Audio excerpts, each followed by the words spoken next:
உங்கள் பாரம்பரிய பண்டங்களை ஆலடி பட்டியாலுடன் சுவையுங்கள். சென்னை, காஞ்சிபுரம், செங்கல்பட்டு, திருவள்ளூர் மாவட்டங்களில் 60க்கும் மேற்பட்ட கிளைகளுடன். ரகங்கள் பலவிதம், ஒவ்வொன்றும் உலகத்தரம். தமிழக உற்பத்தியில் உங்கள் அனுஜ் ஸ்டைல்ஸ். மேலிடம் சொன்னதை நாங்க செஞ்சிருக்கிறோம். காவல்துறை சரியாக இயங்கிக்கிட்டு இருந்ததுன்னா, லா அண்ட் ஆர்டர் சரியா இருந்துச்சுன்னா இந்த மாதிரியான எக்ஸ்ட்ரீம் கேசஸ் நம்ம கேட்க மாட்டோம். இந்த திமுக அரசின் ஒரு ஒட்டுமொத்த தோல்வியாத்தான் நான் இப்ப பாக்குறேன். இந்த அஜித் குமார்ங்கிற அந்த தம்பிக்கு இதுவரைக்கும் எந்த குற்ற பின்னணியும் இருக்கிற மாதிரி தெரியல. போலீஸ்காரங்க சிலர்கிட்ட கேட்டேன், என்னங்க இதுல என்ன நடக்குது அப்படின்னு கேட்டேன். போஸ்ட்மார்ட்டம் ரிப்போர்ட் வர்ற வரைக்கும் நம்ம எதையும் முடிவு கட்டக்கூடாது மேடம், எல்லாமே போலீஸ் மேல நீங்க தவறு சொல்லாதீங்கன்னு சொன்னாங்க. இந்த போஸ்ட்மார்ட்டம் ரிப்போர்ட் வந்துருச்சு. குற்றம் சாட்டப்பட்டவர்னு கூட இல்லாத ஒருத்தனை எதுக்கு அடிக்கிறீங்க, யார் அடிச்சாங்க, உயர்நீதிமன்றத்தை கேட்டிருக்காங்க. அதுக்கு காவல்துறையும் இந்த அரசாங்கமும் பதில் சொல்ல கடமைப்பட்டிருக்குது. குற்றவாளியேன்னு நம்ம வச்சுக்கோமே, ஏன்னா அது நிரூபிக்கப்படல. இப்ப என்ன ஆயிடுச்சு, ஒருத்தர் செத்து போயிட்டான், நகை கிடைச்சிருச்சா, உங்க நகை எங்க இருக்குன்னு தெரியல, ஆனா ஒருத்தனை நாங்க போட்டு தள்ளிட்டோம் அப்படிங்கிறது என்ன விதமான தீர்வு? அந்த மூதாட்டியும் அந்த டாக்டர் நிகிதா அவங்களோட மகளும் கண்டிப்பா ஒருத்தனை கொன்னு எங்களுடைய நகையை கொடுங்க அப்படின்னு கேட்டு போகல. அடிக்கவே இல்லை, அவன் தடிக்க விழுந்து வலிப்பு வந்தது. அது நீங்க பாத்தீங்கல்ல, அப்படி அடிச்சா உங்களுக்கு எனக்கும் பாக்குறவங்களுக்கு வலிப்பு வருதுங்க. Collector, IAS officer, home secretary, home minister, chief minister ராஜினாமா பண்ணுங்க. ஆவுன்னா ட்ரெயின் டீரைல் ஆச்சுன்னா உடனே ரயில்வே மந்திரி ராஜினாமா பண்ணணும் கேட்க தெரியுது இல்ல. கள்ளச்சாராயம் குடிச்சு செத்தவனுக்கெல்லாம் போய் 10 லட்சம் கொடுத்தீங்க. கலாட்டா நேயர்களுக்கு வணக்கம். இன்று நம்மோடு நடிகை கஸ்தூரி அவர்கள் இணைஞ்சிருக்காங்க. அவங்க கிட்ட நிறைய விஷயங்களை பேசலாம். வணக்கம் மேடம். வணக்கம் சரவணன். மேடம், இந்த லாக்அப் டெத் இன்னைக்கு தமிழகம் முழுக்க பேசக்கூடிய ஒரு விஷயமா மாறி இருக்கு. குறிப்பாக காவலர்களுடைய அந்த செயல்பாடு அப்படின்றது ஏற்கத்தக்கதல்ல அப்படின்னு எல்லாருமே பேசிக்கிட்டு இருக்கக்கூடிய சூழ்நிலையில இந்த விவகாரத்தை நீங்க எப்படி பாக்குறீங்க? அரசின் அலட்சியத்தையும் காவல்துறையின் அத்துமீறலையும் நாம வன்மையாக கண்டிக்கிறோம். அதற்கு கண்டிக்கிறதுக்கு நம்ம கடமைப்பட்டிருக்கோம். இறந்து போன அஜித் குமாருடைய ஆன்மா சாந்தி அடையட்டும். அது எப்படி முடியும்னு தெரியல. அதற்காக நாம பிரார்த்தனை செஞ்சுக்க முடியும். அதை விட முக்கியமா அஜித் குமாரின் குடும்பத்தினருக்கு நம்முடைய இரங்கல்களை தெரிவித்துக் கொள்கிறோம். இதில் சம்பந்தப்பட்ட 6 காவலாளிகளுடைய குடும்பமும் இன்னைக்கு தெருவில் இறங்கி போராடிக்கிட்டு இருக்காங்க. அவங்களுடைய மனைவி குழந்தைகளும் இப்ப போராட்டத்துல குளிச்சு இருக்கிறாங்க. ஏன்னா மேலிடம் சொன்னதை நாங்க செஞ்சிருக்கிறோம். எங்களுடைய கணவர்களுக்கு வேற என்ன வழி இருக்குதுங்கிற மாதிரி அவங்க கேட்டிருக்காங்க. பட் ஆரம்ப புள்ளியா நான் இதுல எதை பாக்குறேன்னா, இந்த திமுக அரசின் ஒரு ஒட்டுமொத்த ஒரு தோல்வியாத்தான் நான் இதை பாக்குறேன். ஒரு இத்து போன அரசியலாத்தான் அரசா நான் இதை பாக்குறேன். ஏன்னா காவல்துறை கட்டுப்பாட்டுல இருந்துச்சுன்னா, காவல்துறை சரியாக இயங்கிக்கிட்டு இருந்ததுன்னா, லா அண்ட் ஆர்டர் சரியா இருந்துச்சுன்னா இந்த மாதிரியான எக்ஸ்ட்ரீம் கேசஸ் நம்ம கேட்க மாட்டோம். நீங்க கேட்கலாம், இதுக்கு முன்னாடி இருந்த ஆட்சியில இல்லையா, ஜெயராஜ் பென்னிக்ஸ் இல்லையா அப்படின்னு கேட்கலாம். அதையும் நம்ம வன்மையா கண்டிக்கிறோம். ஆனா அப்படி ஒண்ணு நடக்கும்போது ஒன்றன் பின் ஒன்றாக அதே போன்ற சம்பவங்கள் வருதா, நடந்த பின் அந்த இடத்துல அது தெரிந்த பின் அரசு என்ன ஒரு நடவடிக்கை எடுக்கிறது போன்ற விஷயங்களை நம்ம பார்க்க வேண்டியிருக்கு. இங்க குறைந்தபட்சம் ஒரு அறிக்கைய கூட சிஎம்ஓ, அமைச்சர்களோ, திமுகவை சேர்ந்தவர்களோ, ஏன் ஒரு கார் திமுக ஒன்றிய செயலாளருடைய கார்ல தான் அஜித் குமார் ஐஷிட் போறதுக்கு திட்டமிட்டதா பேசிக்கிறாங்களே, அவங்களும் யாருமே எதுவுமே பேசாம திருநனுக்கு தேள் கொட்டின மாதிரியே இருக்கிறாங்களே. ஏன் காவல்துறை மேல தவறு இல்லைன்னே வச்சுக்குவோமே, தீர விசாரிச்சு உண்மை வரட்டும் அப்படின்னே வச்சுக்குவோமே. அப்ப கூட ஒரு உசுறு போயிருக்கு, அந்த உசுறு தேவையில்லாம போயிருக்கு, அவசியம் இல்லாம போயிருக்கு இல்லைங்களா? அதற்கான ஒரு முதல் கட்ட ரியாக்ஷனை கூட இந்த அரசு கொடுக்காம இருக்கிறதன் காரணம் என்ன? அந்த கள்ள மௌனத்தின் அதுதான் கடுப்பாகுது, அதுதான் வயிறு எரியுது. இந்த காவல்துறையுடைய செயல்பாடு அப்படியே நேரடியாக திரு ஐயா ஸ்டாலின் அவர்களுடைய கட்டுப்பாட்டுல தான் வருது. அவருக்கு தெரியாம பெருசா ஒண்ணு இங்க நடந்துராது. ஏன் அவர் மௌனமா இருக்கிறார்? சரி, அவர் எதுக்கும் கருத்து சொல்லலன்னு நினைச்சா கூட இப்போ ஊரே திரண்டு எதிர்கட்சிகள் ஒரு பக்கம் போராட்டத்துல குதிச்சிருக்காங்க. அது பாஜகவா இருக்கட்டும், அதிமுகவா இருக்கட்டும், EPS அவர்கள் தனிப்பட்ட முறையில கருத்தை வந்து பொது வெளியில பதிவிட்டிருக்கிறாரு. இதெல்லாம் வந்து ஏற்கனவே பார்த்ததுதான். விக்னேஷ் கொலை வழக்குல எப்படி பொய் சொன்னீங்களோ அதே போல இப்ப பொய் சொல்லிக்கிட்டு இருக்கீங்க, நேரடியா குற்றச்சாட்டு வைக்கிறாரு. விஜய் அவர்கள் வந்து தன்னுடைய கருத்தை தெரிவிச்சிருக்கிறாரு. எல்லாருமே இன்க்ளூடிங் கம்யூனிஸ்ட் கூட்டணி கட்சின்னு பேர், இன்க்ளூடிங் கம்யூனிஸ்ட் எல்லாருமே இதற்கான கேள்வியை கேட்கும் போது அதற்கு பதில் சொல்ல வேணாம், ஒரு விளக்கம் கூட வேணாம். ஒரு இரங்கல் தெரிவிக்கிறதுல இந்த அரசுக்கு என்ன கஷ்டம்? அது எனக்கு ரொம்ப கஷ்டமா இருக்கு, ரொம்ப மன வருத்தமா இருக்கு. விஷயத்துக்கு வருவோங்க. அஜித்குமார் வந்து திருடி இருக்கிறாருங்கிறது பலத்த சந்தேகமா இருக்குது. நகையை பறி கொடுத்த அந்த மூதாட்டி வந்து சொல்லியிருக்கிறாங்க. நானும் கூட நினைச்சேன், காருக்குள்ள 10 சவரன் நகையை எதுக்கு வைக்கணும் அப்படின்னு நினைச்சேன். அவங்க வந்து எம்ஆர்ஐ ஸ்கேனுக்கு போறதுக்காக அதெல்லாம் கைட்டி வச்சிருக்கோம், இன்க்ளூடிங் மெடிக்கல் ஃபீஸ் வரைக்கும் அந்த ஒரு பையில வச்சிருக்கோம், ஜஸ்ட் காரை வந்து பார்க் பண்றதுக்கு அமிச்சோம் அப்படிங்கிற மாதிரி சொல்லியிருக்கிறது ஏற்கத்தகைய வகையில இருக்குது. இந்த பையனுக்கு ஏதோ ஒரு குற்ற பின்னணி இது வரைக்கும் அவனுக்கு ரெக்கார்டே இல்லைங்க. இந்த அஜித்குமார்ங்கிற அந்த தம்பிக்கு இதுவரைக்கும் எந்த குற்ற பின்னணியும் இருக்கிற மாதிரி தெரியல, நோன் கல்பிரிட்டா இருக்கிற மாதிரி தெரியல. சபலத்தால் ஒரு உணர்ச்சி வேகத்துல ஏதோ ஒரு தவறு அவர் பண்ணியிருந்திருந்தா, ஏன்னா அவர் மேலதான் நேரடியான சந்தேகம் இருந்ததுனால சொல்றேன். அப்படி பண்ணியிருந்தா திருட்டுக்கு நீங்க என்ன பண்ணணும்? இல்ல தெரியாம தான் கேக்குறேன். ஒரு திருட்டு கேஸ், நீங்க திருடனை பிடிக்கிறீங்க, அதுக்கு என்ன பண்ணணும்? ஃபர்ஸ்ட் நான் என்ன பண்ணணுங்கிறத சட்ட ரீதியா சொல்றேன். ஃபர்ஸ்ட் ஒருத்தங்க வந்து கம்ப்ளைண்ட் கொடுக்குறாங்க, அந்த கம்ப்ளைண்ட் மேல நீங்க சிஎஸ்ஐ போடணும், எஃப்ஐஆர் போடணும், சரிங்களா? அதுக்கப்புறம் சந்தேகத்துக்கு உரிய நபரை கூப்பிட்டு விசாரிக்கணும். விசாரிச்சு அதுல ஏதாவது ஒரு தீர்வு கிடைக்கலன்னா அவரை லாக்அப்ல போட்டுட்டு கொஞ்சம் மேலும் விசாரிக்கணும். அதுக்கப்புறம் சம்பந்தப்பட்ட பார்ட்டி, அதாவது பாதிக்கப்பட்டவர்களை கூப்பிட்டு அவங்க முன்னாடி இதற்கான ஒரு தீர்வை கண்டுபிடிக்கணும். இல்லையா இதுக்கு அடுத்தது அவர் மேல ஒரு சட்ட ரீதியான நடவடிக்கை எடுக்கணும். ஆனா இங்க என்ன நடந்திருக்கு? மஃப்டியில யூனிஃபார்ம் இல்லாத போலீஸ், அது வந்து தனிப்படைன்னு சொல்றாங்க. தனிப்படையா இருந்தா கலர் ஷர்ட்ல தான் வருவாங்களா என்ன தெரியல. ஏன்னு கேக்குறேன்னா, நான் என்ன வந்து தனிப்படை வச்சுதான் வந்து பிடிச்சாங்க. அவங்க வந்து சிலர் யூனிஃபார்ம்ல வந்தாங்க. ஒரே ஒரு இன்ஸ்பெக்டர் மட்டும் தான் யூனிஃபார்ம்ல வரல, மத்தவங்க எல்லாம் யூனிஃபார்ம்ல தான் வந்தாங்க. திருபுவனத்துல எப்படின்னு தெரியல, தனிப்படை கோயிலுக்கு பின்னாடி கூட்டிட்டு போய் அடின்னு அடிச்சிருக்காங்க. சொன்னா அவன் வந்து போலீஸ் ஸ்டேஷன்ல ஒத்துக்கிட்டவன வந்து இங்க வந்து அந்த நகையை எடுத்து கொடுக்கறதுக்கு கூட்டி வந்த இடத்துல அவன் செய்யல. 18 இடத்துல காயம் இருக்கிறதா சென்னை உயர் நீதிமன்றம் சுவமோட்டோவா கேஸ் எடுத்து விசாரிச்சு அத ஒரு ஆதங்கத்தை வெளிப்படுத்தி இருக்கிறாங்க. இறந்த உடல் மீது போஸ்ட்மார்ட்டம் ரிப்போர்ட் வர்ற வரைக்கும்னா காவலர்கள் கிட்ட பேசினாங்க. நான் எனக்கு தான் இப்ப போலீஸ் சகவாசம் அதிகமாயிருச்சு, போலீஸ்காரங்க சிலர் கிட்ட கேட்டேன், என்னங்க இதுல என்ன நடக்குது அப்படின்னு கேட்டேன். போஸ்ட்மார்ட்டம் ரிப்போர்ட் வர்ற வரைக்கும் நம்ம எதையும் வந்து முடிவு கட்ட கூடாது மேடம், எல்லாமே போலீஸ் மேல நீங்க தவறு சொல்லாதீங்கன்னு சொன்னாங்க. இந்த போஸ்ட்மார்ட்டம் ரிப்போர்ட் வந்துருச்சு. 18 இடத்துல தலையில ஒரு இடம் கூட மிச்சம் இல்லையேன்னு நீதிபதி அவர்கள் கேட்டிருக்காரு. ஒரு இடம் கூட மிச்சம் இல்லாம முழுசா அடிச்சு துவைச்சிருக்கீங்களேன்னு. ஒருத்தன் வந்து வர்றான், அவன் எஃப்ஐஆர் படி அவனுக்கு வந்து வந்த இடத்துல வந்து அவன் தப்பிக்க முயற்சி பண்ணி தடிக்கி விழுந்துட்டான். தடிக்கி விழுந்ததும் அவனுக்கு வந்து வலிப்பு வந்துருச்சு, உடனே நாங்க வந்து ஹாஸ்பிட்டலுக்கு கூட்டிட்டு போனோம் அப்படின்னு சொல்லியிருக்காங்க. இதான் போலீஸ் தரப்பு அறிக்கை. ஆனா ஆஸ்பத்திரியில, சிவகங்கை ஆஸ்பத்திரியில வரும் முன்னரே இறந்து விட்டார் அப்படிங்கறத அவங்க சொல்லிட்டாங்க. போஸ்ட்மார்ட்டத்துல இப்படி தாறுமாற அடிச்சிருக்காங்கன்னு சொல்லியிருக்காங்க. நான் தெரியாம தான் கேக்குறேன். ஒருத்தன் வந்து வர்றான், காட்டுறதுக்கு தப்பிக்க போனா தடிக்கி விழுந்தா வலிப்பு வந்துருச்சுன்னு சொல்றீங்களே, அப்ப எப்ப அடிச்சீங்க? அடிக்கவே இல்ல, அவன் வந்து தடிக்கி விழுந்தது அவனுக்கு வலிப்பு வந்துச்சா? நவீன் என்ன சொல்றான், இந்த அஜித்குமாருடைய தம்பி நவீன் என்ன சொல்றான், என்னையும் அடிச்சாங்க, எங்க அண்ணன் வாயில மிளகா பொடிய போட்டு சித்திரவதை பண்ணாங்க, தண்ணி கேட்டு விக்கி போய் தான் அவருக்கு வலிப்பு வந்துச்சுன்னு சொல்றானா இல்லையா? ரொம்ப கோரமா இருக்கு சரவணன். நம்ம முன்னுக்கு பிறனா அஜித்குமார் பேசினான்னு போலீஸ் தரப்புல சொல்றாங்களே, போலீஸ் தரப்புல இருக்கிறது ஏதாவது வந்து நேரடியா நேர்மறையா இருக்கா? அதுவே முன்னுக்கு முரணா இருக்கு. இவங்க அடிக்காம அவனுக்கு வலிப்பு வந்துச்சா, தப்பிச்சு தடிக்கி விழுந்து வலிக்கு, அப்ப எப்படி காயம் வந்துச்சு? அப்ப முன்கூட்டியே எங்கேயோ ஒரு இடத்துல அவன் அடி வாங்கிட்டானா? அது எங்க? போலீஸ் ஸ்டேஷன்லயா? எஃப்ஐஆரே போடாம, இத நான் கேட்கல, உயர் நீதிமன்றம் கேட்டிருக்கு. எஃப்ஐஆரே போடாம ஒருத்தன் அக்யூஸ்டே கிடையாது. குற்றவாளியை விடுங்க, அக்யூஸே கிடையாது. குற்றம் சாட்டப்பட்டவர்னு கூட இல்லாத ஒருத்தனை எதுக்கு அடிக்கிறீங்க? யார் அடிச்சாங்க? உயர்நீதிமன்றத்தை கேட்டிருக்காங்க.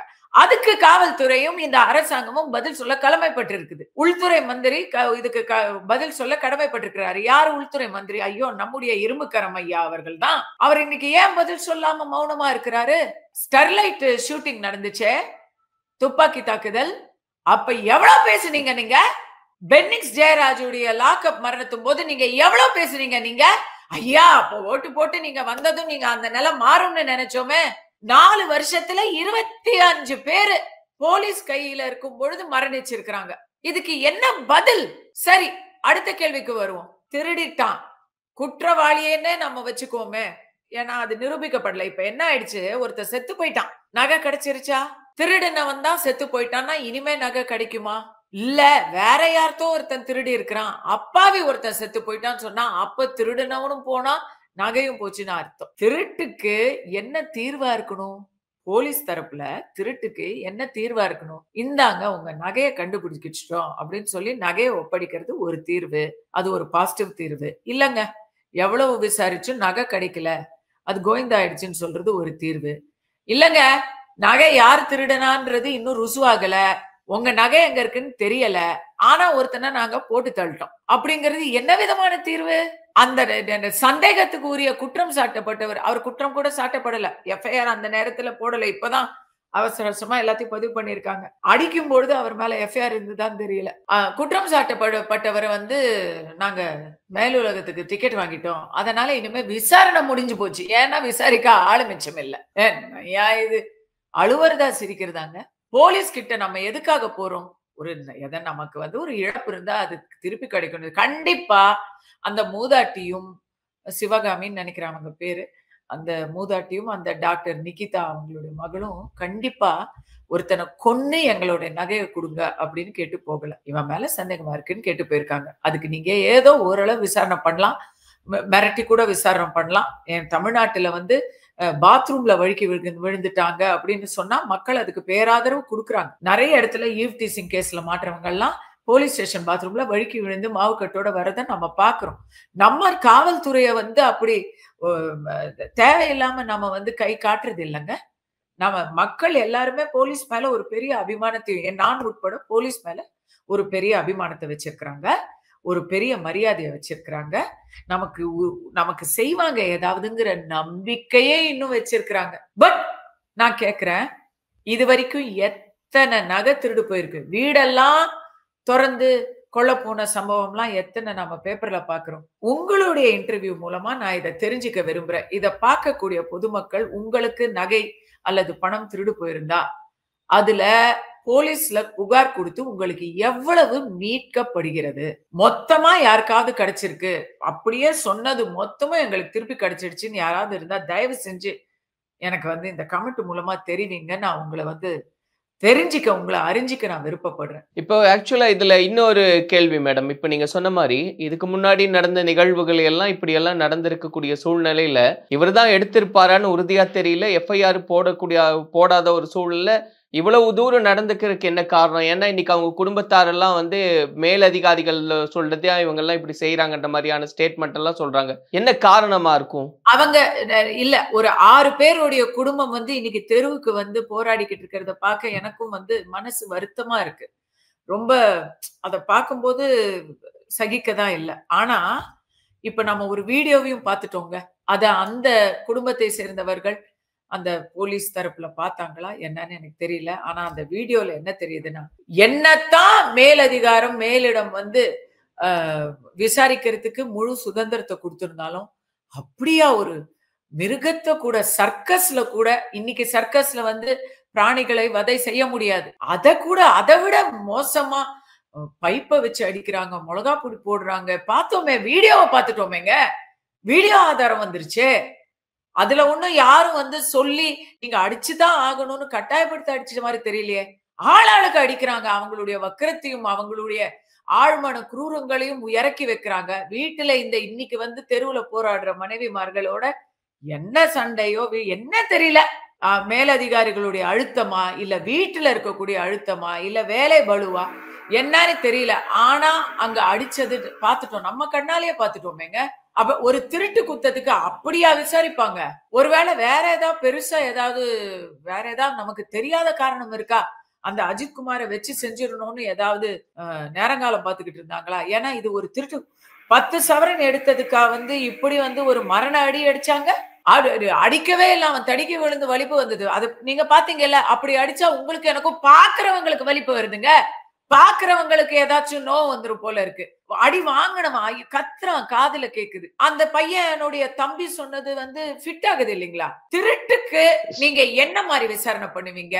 என்ன மாதிரி தண்டனை கொடுப்பீங்க? நீங்க எப்படி தண்டனை கொடுக்கலாம்? விசாரணை தான் பண்ணலாம். தண்டனை கொடுக்கறதுக்கு நீங்க யாரு? இல்ல, இன்னைக்கு விசாரிக்கிறதுக்கு நிறைய சயின்டிபிக் மெத்தட் வந்துருச்சு. இவ்வளவு தூரம் எல்லாம் பண்ண வேண்டியது இல்லைன்றதெல்லாம் எக்ஸ்பர்ட்ஸ் பேசுறாங்க. சோ அப்படி இருக்கும்போதும் இந்த விஷயங்கள்லாம் நடக்குது அப்படின்னா நிச்சயமா அது கேள்விக்குரியதுதான். இந்த அடி ஒரு காவல் நிலையத்துல இருந்தா அத நமக்கு அடுத்தது நமக்கு தெரிய கூட வராது. வெட்ட வெளியில நீங்க ஒரு இதுல பண்ணி வச்சிருக்கீங்க. ஒரு பில்டிங் பின்னாடி மாட்டு லாயம்னு சொல்றாங்க. மாட்டு தொழுவத்துக்கு பின்னாடி அவன் அங்க ஒளிச்சு வச்சிருந்தான். அங்க கூட்டிட்டு போனா. இல்ல, நான் தெரியாம தான் கேக்குறேன். நகை காணாம போயிருச்சுன்னு காணாம போன சில மணிக்குள்ளாகவே உங்களுக்கு புகார் வருது. இவன் தான் அஜித்குமார்ங்கிற அந்த நபர் தான் வீல் சேரை கொண்டு கொடுத்திருக்கிறாரு. அவருடைய சீருடைய சோதனையிட்டு அவர் பக்கத்துல இருந்த ஒரு சோதனையிட்டு அப்படிதான் நீங்க ஆரம்பிச்சிருப்பீங்க. சோ இப்போ உங்களுடைய காவல்துறையுடைய அறிக்கையை பார்க்கும் பொழுது தொடர்ந்து பலரை விசாரித்ததாகவும் ஒவ்வொரு தரமும் எல்லா சந்தேகமும் திருப்பி அருண்குமார் மேலேயே ஒரு புள்ளி வருவதாகவும் மறுபடி மீண்டும் அவரை விசாரித்த போது அவர் ஒத்துக்கொண்டதாகவும் அவங்க அறிக்கையில எழுதியிருக்கிறாங்க. அப்ப ஏற்கனவே நீங்க அவரை ஒத்துக்கொள்ற அளவுக்கு விசாரணை பண்ணி இருக்கும் பொழுது திருப்பி இங்க அடிக்க வேண்டிய அவசியம் என்ன? செத்து போயிட்டாங்க இன்னைக்கு. பணம் போகுது, கிடைக்கலாம், கிடைக்காம போகலாம். நகை கூட திருப்பி கிடைக்கலாம். உசுறு போச்சு, எங்கேருந்து வரும்? இதுல நீங்க என்ன காரணம்னு கேட்டீங்க. நான் என்ன நினைக்கிறேன், நான் சொன்னேன் இல்லையா, சில காவலர்கள் கூட நான் பேசினேன். நான் என்ன கேட்டேன்னா, போலீஸ்ல சேரணும்னு சொன்னா அதுக்கு இந்த ஓட்டப்பந்தயம் வைக்கிறாங்க, அப்புறம் எக்ஸாம் எழுதணும், ஜெனரல் நாலேஜ் அதெல்லாம் எழுதணும், அப்புறம் இந்த அங்க விவரங்கள் அதையெல்லாம் மெஷர் பண்றாங்க. ஓரளவுக்கு உடல் ரீதியாக நீங்க ஃபிட்டா இருக்கணும் இல்லைங்களா? அதே போல மன ரீதியாக ஃபிட்டா இருக்கீங்கிறதுக்கு ரெகுலரான ஏதாவது ஒரு செக்அப் இருக்கா? இல்ல.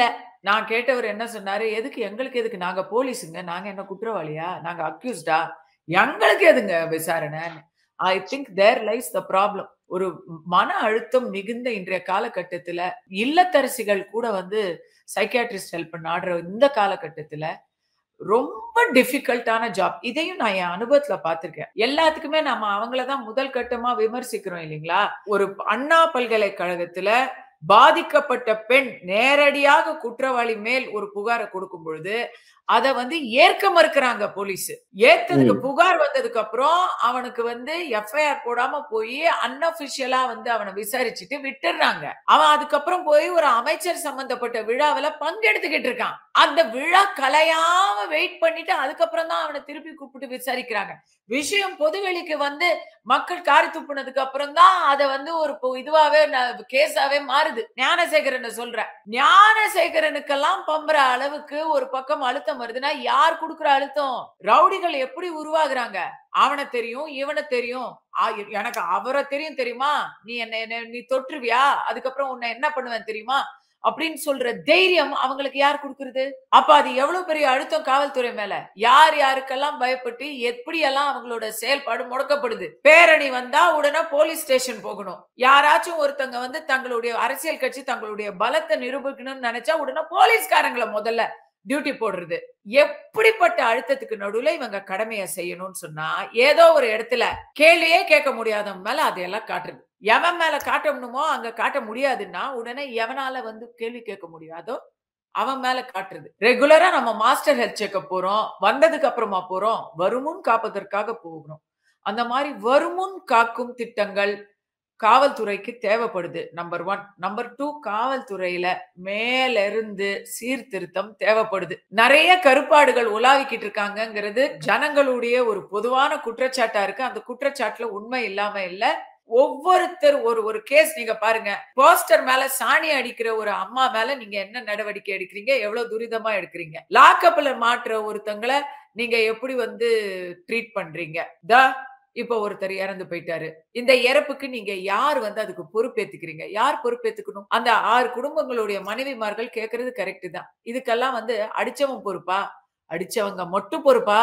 அவங்களுடைய மேலதிகாரிகள் பொறுப்பு இல்லையா? இன்னைக்கு வந்து பணி நீக்கம், இடைக்கால பணி நீக்கம் பண்ணியிருக்கிறாங்க போல இருக்கு.